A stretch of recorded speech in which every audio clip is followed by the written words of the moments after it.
Hello student, स्वागत है सबका आज के सेशन में। कल मैंने आपको सीक्वेंस एंड सीरीज का कंप्लीट बेसिक समझाया था जो क्लास 11th में हमारे लिए इंपॉर्टेंट है।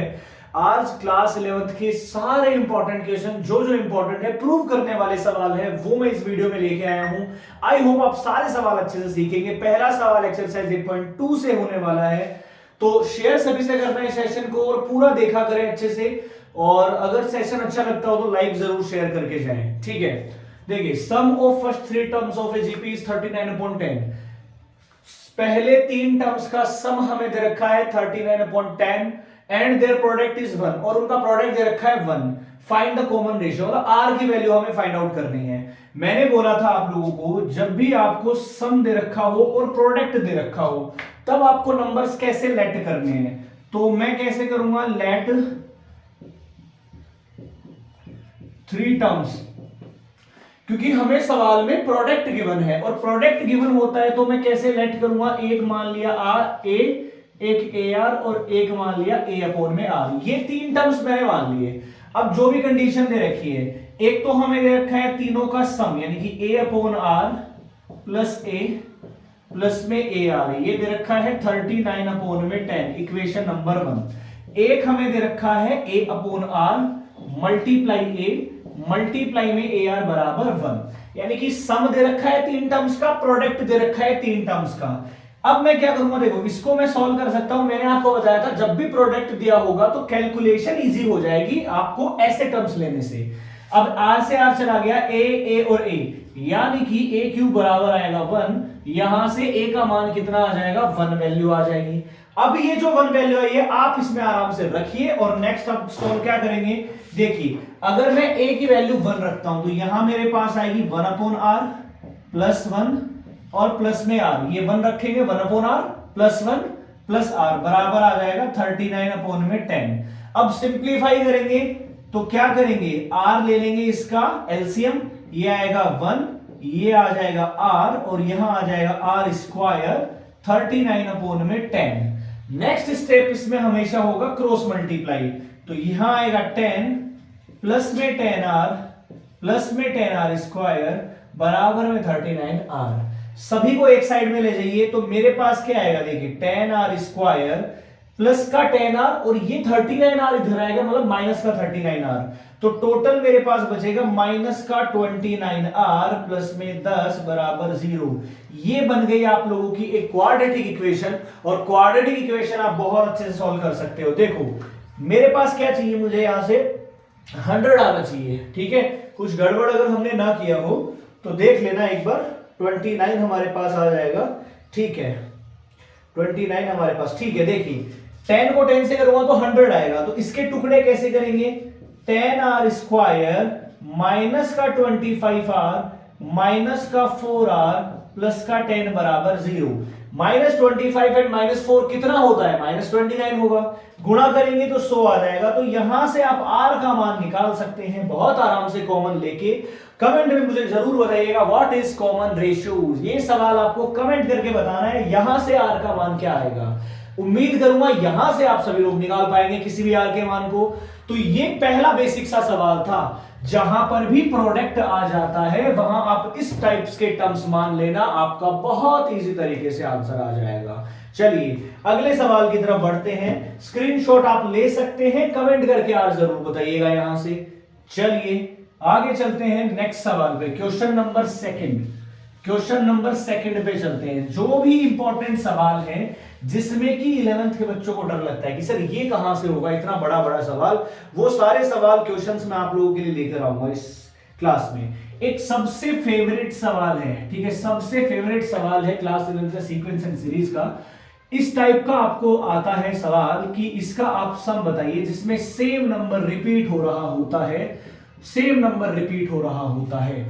अब इसमें ये सीरीज 8 में भी आ सकती है, यही सीरीज किसी और नंबर के साथ भी आ सकती है, यही सीरीज किसी और नंबर के साथ आ सकती है, यही सीरीज डेसिमल में भी आ सकती है, यही सीरीज डेसिमल में भी आ सकती है। तो जरूरी नहीं है सिंपल नंबर या डेसिमल भी आ सकता है, समझ रहे हैं मेरी बात को।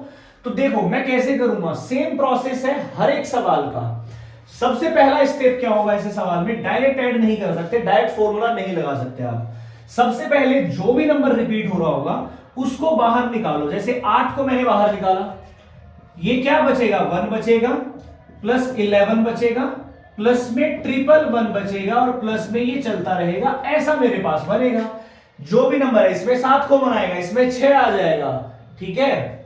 इसके बाद में क्या करना है, आपको 9 से मल्टीप्लाई और डिवाइड करना है इस सवाल को, यानी कि 8/9 डिवाइड कर दिया मैंने और मल्टीप्लाई भी करना है किससे 9 से। तो ये मेरे पास आ जाएगा 999 और ऐसे ही हमारा क्या करेगा चलता रहेगा। अभी हमें क्या सीरीज बनानी है, एक ध्यान दीजिएगा। देखो 8/9 तो सेम रखूंगा, यहां मैं क्या कर लूंगा, इसको कैसे लिख सकता हूं 10 - 1 से लिख सकता हूं, इसको मैं कैसे लिख सकता हूं 100 - 1 लिख सकता हूं, ऐसे ही अगले नंबर को मैं क्या लिख सकता हूं 1000 - 1 लिख सकता हूं, ऐसे ही चलता रहेगा। अब ऐसा मैंने क्यों किया है, क्योंकि मैं क्या जीपी बना लेता हूं। देखिए 10 100 1000 यानी कि 10 10 का स्क्वायर 10 की क्यूब, ये एक जीपी की फॉर्मेशन बन रही है और 111 n टाइम्स तक जाएगा तो उसका सब n ही होता है, सिंपल सी बात है। तो नेक्स्ट मैं क्या करूंगा, इस सवाल में ध्यान से देखिएगा, यहां तक आई होप सबको समझ में आया होगा, यहां तक सभी को समझ में आया होगा। आगे इस सवाल में देखिए हम क्या करने वाले हैं। 8/9 मैं 10 वाले नंबर्स को एक साथ ले लेता हूं, मतलब मैं ऐसे लिख लेता हूं 10 + 10 स्क्वायर + 10 क्यूब प्लस ये चलता रहेगा। एक तो ये सीरीज बनेगी, एक -1 -1 -1 यानी कि माइनस कॉमन ले लेता हूं, एक मेरे पास ये सीक्वेंस बनेगी कहां तक n तक। इतना समझ लीजिए, ये मेरे पास एक जीपी बन गई, ये जीपी का पहला नंबर यानी कि ये हमारा क्या है फर्स्ट टर्म। आर कितना होगा, आर भी 10 होगा और इसका सम तो सभी लोगों को पता है कि इसका सम ही n होता है क्योंकि n टाइम्स 1 आ रहा है। अब हमारा आंसर यहां से आ जाएगा 8/9। जीपी के सम का फॉर्मूला आप सभी लोगों को पता है, Sn बराबर होता है a r⁻n-1/r-1। ये लगा दीजिए इसमें, तो a हमारे पास है 10 अपॉन में 10 - 1 यानी कि 9 और माइनस में n। आप अपने आंसर को यहीं छोड़ सकते हैं या फिर क्या कर सकते हो, एलसीएम लेके इस 9 को बाहर लेकर आ सकते थे। तो ये हमारा बहुत सिंपल सा सवाल है और सबसे इंपॉर्टेंट सबसे फेवरेट सवाल है इस एक्सरसाइज का। तो चाहे आपके पास 7 की सीरीज आए, चाहे आपके पास 6 की सीरीज आए, चाहे आपके पास 5 की सीरीज आए, सभी को आप बहुत आराम के तरीके से कर सकते हैं। किसी को डाउट लगता है तो कमेंट जरूर करके बताएंगे इस सेशन में कि क्या डाउट रहा है, किस सवाल में डाउट रहा है। चलिए, इतना सभी को समझ में आया होगा, नोट कर लीजिए, स्क्रीनशॉट ले लीजिए। अगले सवाल पर बढ़ते हैं और अगला सवाल भी बहुत इंपॉर्टेंट होने वाला है, जो कि अर्थमेटिक मीन और ज्योमेट्रिक मीन के ऊपर सवाल होने वाला है। ध्यान दीजिए, अर्थमेटिक प्रोग्रेशन मीन और ज्योमेट्रिक मीन का सवाल होने वाला है। ध्यान से देखिएगा अगला सवाल, यहां तक सबको समझ में बहुत अच्छे से आया होगा, आई होप, उम्मीद मैं यही करूंगा, ठीक है। चलिए ठीक है, एक सवाल और है, ध्यान से देखिएगा, बहुत इंपॉर्टेंट सवाल है। Find the value of n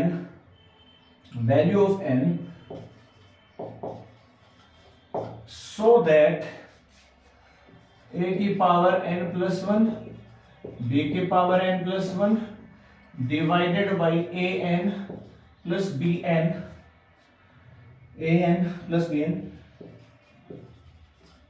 may be geometric mean between a and b। देखो ऐसा सवाल है, ध्यान से देखिएगा, ये 8.2 में ही सवाल है।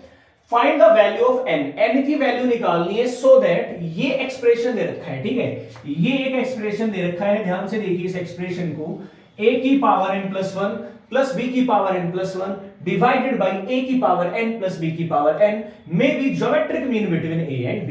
अब जरूरी नहीं है हर बार ज्योमेट्रिक मीन ही है, इस सवाल में चेंज क्या कर सकता है कोई भी करने वाला, वो अर्थमेटिक मीन भी दे सकता है दो नंबर्स के बीच का। कैसे करेंगे, ध्यान से देखिएगा, सॉल्यूशन एक ही जैसा है। ज्योमेट्रिक मीन आपको बता देता हूं, अंडर रूट का सवाल है, ये किसके बराबर दे रखा है, geometric mean between a and b, यानी कि a की पावर n+1 बी की power n plus 1 divided by a n plus में बी एन। इसका मान किसके बराबर है? Geometric mean between a and b. और ए और बी का ज्योमेट्रिक मीन क्या होता है? अंडर रूट में ए बी होता है। अभी ध्यान लगाओ कि मैं क्या कर सकता हूं, इस अंडर रूट को मैं हटा सकता हूं, इस अंडर रूट को हटा के मैं स्क्वायर कर सकता हूं दोनों साइड में। तो कर दो स्क्वायरिंग बोथ साइड। तो यहां क्या आ जाएगा? ए की पावर n प्लस 1 बी की पावर n प्लस 1। एक तो इसका स्क्वायर होगा, मैं इंडिविजुअल स्क्वायर कर देता हूं ना, और नीचे हो जाएगा ए की पावर n बी की पावर n इसका स्क्वायर, और बराबर में हो जाएगा ए बी। अगला स्टेप क्या आता है भैया? आप क्या करोगे? यहां से क्रॉस मल्टीप्लाई करके, मतलब एक्सपेंड करते जाना है, सिंप्लीफाई करते जाना है। ए प्लस बी का होल स्क्वायर क्या होता है? वो होता है ए स्क्वायर। अब आप देखो, मैं ए एन का स्क्वायर करता हूं, मान लो पावर की पावर, तो स्क्वायर का मतलब पावर की पावर लगेगी, और पावर की पावर क्या होती है? मल्टीप्लाई होती है। तो इस दो को इन दोनों से मल्टीप्लाई करोगे तो क्या आएगा? 2n प्लस 2 आएगा। ये हो गया ए स्क्वायर। ऐसे ही बी स्क्वायर, यानी कि b की पावर भी 2n प्लस 2 आएगी, और प्लस में होता है 2ab, यानी कि 2a कितना है और b कितना है? बराबर ab। मैंने ab सेम रखा है, इसका स्क्वायर करूंगा, a की पावर n का स्क्वायर होता है a की पावर 2n प्लस b की पावर 2n, और प्लस में हो जाएगा 2an bn। इतना आप सभी लोगों ने समझा होगा, मतलब सिंपल मैंने किया है। अभी इसको सेम रख लीजिए, a की पावर 2n प्लस 2 b की पावर 2n प्लस 2 2a की पावर n प्लस 1 b की पावर n प्लस 1। अगर मैं इस ab को अंदर सबसे मल्टीप्लाई करता हूं तो देखो ab इससे मल्टीप्लाई होगा तो पहले a की पावर 2n है, एक और a की पावर ऐड हो जाएगी, तो यहां बनाएगा a की power 2n plus 1 into b ऐसे कैसे रहेगा। दूसरे में क्या हो जाएगा? b की पावर में ऐड हो जाएगा, a ऐसे की ऐसे रहेगा 2n प्लस 1, और आगे क्या हो जाएगा? a और b दोनों के पास एक एक पावर चली जाएगी, मतलब आगे मैं लिखूंगा 2a की पावर n प्लस 1 b की पावर n प्लस 1। इतना आप सभी लोगों को समझ में आया होगा और बहुत अच्छे समझ में आया होगा। जो सेम चीजें हैं वो आप काट दीजिए, सेम चीजों को क्या कर दीजिए? काट दीजिए। ये देखो 2 इंटू ए की पावर n प्लस 1 और b की पावर n प्लस 1, इसको काट दीजिए इससे। समझ में आया? इधर भी 2 टर्म्स बचेंगे, इधर भी 2 टर्म्स बचेंगे। नेक्स्ट प्रोसेस ध्यान से देखिए, कुछ नहीं किया अभी इस सवाल में, सिर्फ हमने इसके बराबर में अंडर रूट ए भी रखा और इसके स्क्वायर रूट को हटाया तो स्क्वायर बोथ साइड किया। देन मैं बस सिंप्लीफाई कर रहा हूं फिलहाल। अब आता है मेन बात, मुद्दे की बात आती है कि जो a की पावर वाले टर्म्स हैं, यहां पर a की पावर वाला टर्म्स है और यहां पर भी कुछ a की पावर वाला टर्म्स है। सारे a की पावर वाले टर्म्स एक साइड और b की पावर वाले टर्म्स एक साइड कर दीजिए आप लोग। तो यहां मैं नेक्स्ट यहां पर आप लोगों को समझा देता हूं क्या आप लोग करेंगे इसमें, ठीक है। ये वाला a की पावर का टर्म्स है, मतलब ये सेम रहेगा इसी साइड, ठीक है। 2n प्लस 2 था ये टर्म उठा के आप लेफ्ट हैंड साइड में ले आओ, क्योंकि a की पावर इसमें भी आ रही है, a की पावर 2n प्लस 1 इंटू में भी बराबर। ये टर्म पहले से राइट साइड में है, यानी कि a इंटू बी की पावर 2n प्लस 1। ये टर्म उठा के उधर भेज दो, यानी कि b की पावर 2n प्लस 2। इन दोनों में कॉमन क्या आएगा? कुछ a की पावर ही कॉमन आ रही होगी, दोनों का बेस सेम है, तो क्या कॉमन ले लूंगा? a की पावर 2n प्लस 1 ये कॉमन आ जाएगा। इधर क्या बचेगा? अकेला a बचेगा, क्योंकि 2n प्लस 2 था यहां पे, और इधर क्या बचेगा? माइनस का b बचेगा बराबर। अब इधर भी भैया b कॉमन आ रहा है, क्योंकि दोनों की पावर बेस b है, और 2n प्लस 1 इधर आ जाएगा। एक तो ये बचेगा a सीधा सीधा, एक बचेगा b सीधा सीधा। क्या हो गया? ये दोनों कट जाएंगे ना यहां से, यही चीजें हैं। और एक बात कई बच्चों को डाउट रहता है कि सर कॉमन लेंगे तो कैसे पता चला कि a बचेगा? तो मैं बता देता हूं आप सभी लोगों को, कॉमन लेने का मतलब होता है हम उस चीज से डिवाइड कर रहे हैं पूरे नंबर को, सिंपल सी बात। अब ये देखो, ये डिवाइड में इधर आ जाएगा a की पावर 2n प्लस 1 b की पावर 2n प्लस 1 बराबर 1 बच जाएगा। इसको मैं क्या लिख सकता हूं? a अपॉन b की होल पावर 2n प्लस 1, और इस 1 की जगह अगर मैं ये लिख दूं तो क्या गलत है? किसी की भी पावर 0 होती है उसका आंसर भी 1 होता है। ऐसा मैंने क्यों किया?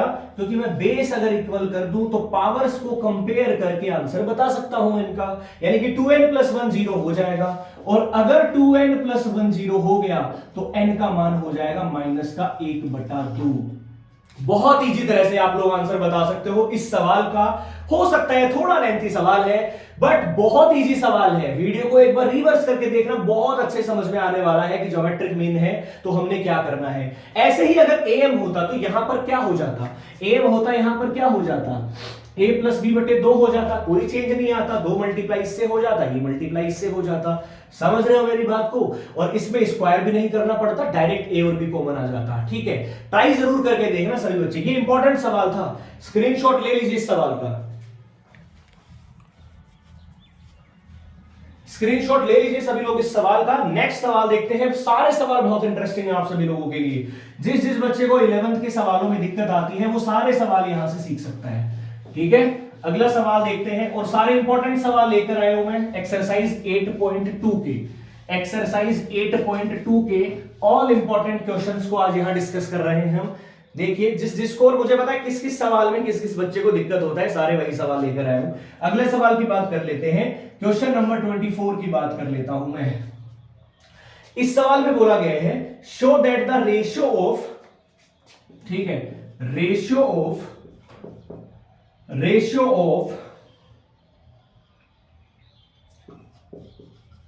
सम of first n terms, sum of first n terms, sum of first n terms to the sum of terms from n plus 1 to 2n is 1 upon r की पावर n। बहुत इजी सवाल है, 24 का क्वेश्चन है 8.2 में, और ऐसे सवाल बहुत है। आप कभी भी है ना जीपी के सवाल जब भी करें तो बड़ा ध्यान दिया करो सवाल में क्या कहा गया है, ratio of sum of first n terms. पहले मैं ये मान लेता हूं, एक चीज मैं ये कर लेता हूं कि मेरे पास जो जीपी है, मेरे पास जो जीपी है ना वो कुछ ऐसी है, ये मेरे पास जीपी है। अब आप देखो जीपी ऐसा तो नहीं है कि an पर खत्म हो जाती है, अगर मैं इसके बाद भी जाना चाहूंगा, इसके बाद मेरे पास कौन सा टर्म आएगा, an प्लस 1 आ जाएगा नेक्स्ट टर्म, इसके बाद कौन सा आ जाएगा, n प्लस 2 आ जाएगा, और ऐसा करता करता कहां तक जा सकता हूं, 2n, और 2n के बाद भी अगर जा रहा हो तो 2n plus 1, 2n plus 2, 3n तक चला जाऊंगा मैं।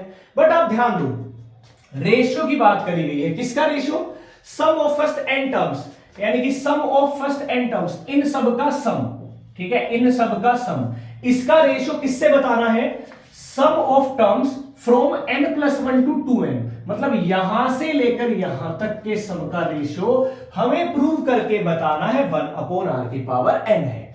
ये कह रहा था आपका सवाल।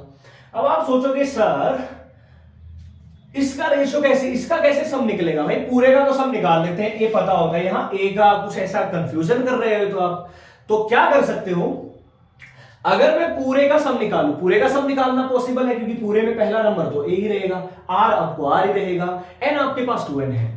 अगर पूरे का सम निकाल लूं और उसमें से अगर ये n टर्म्स का सम निकाल दूं तो बचे हुए का आ जाएगा, पूरे में से n टर्म्स का सम निकाल दूं तो बचा हुआ आ जाएगा।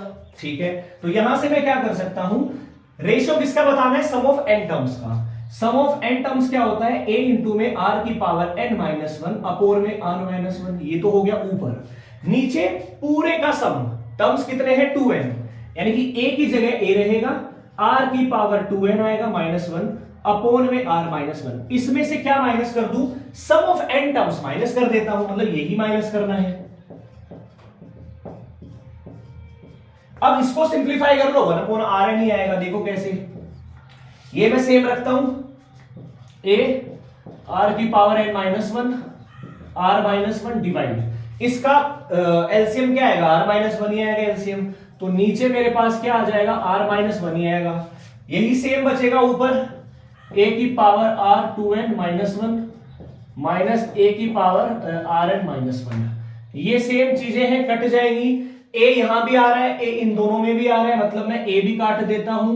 मेरे पास क्या बचेगा, मेरे पास बचेगा Rn-1 डिवाइडेड बाय r की पावर 2n-1, माइनस लगा हुआ है मतलब माइनस का Rn आएगा और माइनस माइनस प्लस का 1 आएगा, यहां से ये भी कट जाएगा। नेक्स्ट मैं क्या करूंगा, r की पावर n-1, इन दोनों में कॉमन ले लूंगा Rn, क्या बचेगा, r की पावर n बचेगा, 2n था ना, Rn -1, ये भी कट जाएगा, क्या बचेगा 1/r की पावर n। तो बहुत सिंपल सवाल था, देखने में लैंग्वेज हार्ड होती है इन सवालों की, सीक्वेंस एंड सीरीज की, बट जब भी आप करने लगोगे तो बहुत ही सिंप्लीफाई वे में आप आंसर कर पाओगे। आई होप ये सवाल भी आपको बहुत समझ में आया होगा। कहीं भी डाउट होता है ना मैथमेटिक्स में, क्लास 11 क्लास 12 सभी की बात कर रहा हूं, 10th की बात कर रहा हूं, तो आप बता सकते हो, ठीक है। चैप्टर वाइज हर एक इंपॉर्टेंट सवाल मैं करवाने वाला हूं आपको। तो ये 8.2 के कुछ इंपॉर्टेंट सवाल हैं। एक और सवाल हम देखते हैं नेक्स्ट पार्ट में, फिर और सवाल आप लोगों के लिए लेके आऊंगा, स्क्रीनशॉट ले सकते हो आप यहां से। जितने इंपॉर्टेंट सवाल हैं मैं सारे आप लोगों से डिस्कस कर रहा हूं इस एक्सरसाइज की, जो आप लोगों को आने चाहिए। ऐसे ऐसे सवाल मैं सारे एटलीस्ट कर रहा हूं जो आपको आने चाहिए, ऐसे ऐसे सवाल मैं सारे एटलीस्ट आपसे कर रहा हूं। देखिए क्वेश्चन नंबर 28 और ऐसा ही सेम है क्वेश्चन नंबर 29, जो एक आप खुद कर सकते हैं। मैं ऐसे सवाल समझाते हैं, मिसलेनियस में भी ऐसे ही सवाल है, ठीक है। The sum of two numbers, sum of two numbers is 6 times their GP, ठीक है, 6 टाइम्स देयर जीपी। हाँ, तो हमें शो करना है कि वो जो दो नंबर होंगे ए और बी का रेशियो क्या हमारे पास में आना चाहिए, 3 प्लस में 2√2 डिवाइडेड बाई 3 माइनस में 2√2। बहुत ही अच्छा सवाल है, दो तरीके से इस सवाल को कर सकते हैं, ध्यान दीजिएगा। जब भी ऐसा सवाल दे रखा हो एम और जीएम के ऊपर, तो आपको दो इक्वेशंस बनानी है, देन ए और बी का मान अलग से निकाल के बताना है। वो इक्वेशंस कैसे निकालेंगे मैं आपको बताता हूं। देखिए सम ऑफ टू नंबर्स, सबसे पहला काम लेट नंबर्स आर ए और बी, वो दो नंबर कौन से होंगे, ए और बी होंगे। उन दोनों नंबर्स का सम यानी कि ए प्लस बी किसके बराबर दे रखा है, 6 टाइम्स देयर जीएम, ठीक है। जीपी मैंने लिख लिया, जीएम आएगा ज्योमेट्रिक मीन, ठीक है। तो 6 टाइम्स देयर ज्योमेट्रिक मीन, मतलब ये इक्वेशन दे रखी है, इसको मैं क्या कर सकता था, इक्वेशन 1। अब आपको पता है कि अगर मेरे पास दो इक्वेशन होगी तो मैं सिंप्लीफाई करके ए अलग से निकाल लूंगा, बी अलग से निकाल लूंगा, ऐसा कर सकता हूं। तो अगर आपको किसी भी सवाल में ए प्लस बी दिया गया हो तो आप उसमें ए माइनस बी निकाल सकते हो। फॉर्मूला क्या लगाएंगे, अगर a माइनस बी का होल स्क्वायर है उसको मैं क्या करूंगा, a प्लस बी का होल स्क्वायर निकाल के माइनस में कर दूंगा 4ab। ये होता है a माइनस बी निकालना, डायरेक्ट निकालना। आप सिंप्लीफाई करके देख सकते हो, यही आपके पास आएगा। अब देखो a प्लस बी पहले से पता था 6√ab और इसका स्क्वायर लगा हुआ है, मतलब 36ab आएगा, माइनस में 4ab आ जाएगा। ये मेरे पास आएगा 32ab, किसकी वैल्यू आ रही है, a माइनस बी का होल स्क्वायर। अब मैं क्या निकालूंगा, a माइनस बी निकालूंगा, तो √32 होता है 4√2 और √ab, ये समीकरण 2 आएगा। अब आपको सेम क्लास 10th में जो आपने लीनियर इक्वेशंस पढ़ा है, एलिमिनेशन मेथड, इक्वेशन 1 है a प्लस बी, ये है a माइनस बी, पहले a निकालो देन b निकालो, दोनों को डिवाइड करके लिख दीजिए। ये तो हो गया बेसिक मेथड। अब ऐसा एक 28 का सवाल हो गया, 29 का सवाल हो गया, एक मिसलेनियस में भी सवाल है ऐसा ही। ये तीनों आपको इसी मेथड से करने हैं, बट पर्टिकुलर इस सवाल जहां पर एएम और जीएम में रिलेशन दे रखा हो, जैसे एएम और जीएम में रिलेशन दे रखा है, मान लीजिए ए प्लस बी बराबर में जीएम दे रखा है, तो शॉर्टकट आपने कभी नाम सुना होगा कंपोनेंडो एंड डिविडेंडो का नाम सुना होगा। उसमें क्या होता है, अगर दो नंबर आपके पास ऐसे दे रखे हैं, 2/1 ऐसा कुछ दे रखा है, तो अगर कंपोनेंडो डिविडेंडो लगेगा तो मैं क्या लिख सकता हूं, a प्लस में b, यानी कि जो डिनोमिनेटर होता है पहले एक बार प्लस में आ जाएगा, फिर एक बार माइनस में आ जाएगा, सेम इधर भी एक बार प्लस में आ जाएगा, एक बार माइनस में आ जाएगा। यही हमारा क्या होता है, C and D रूल।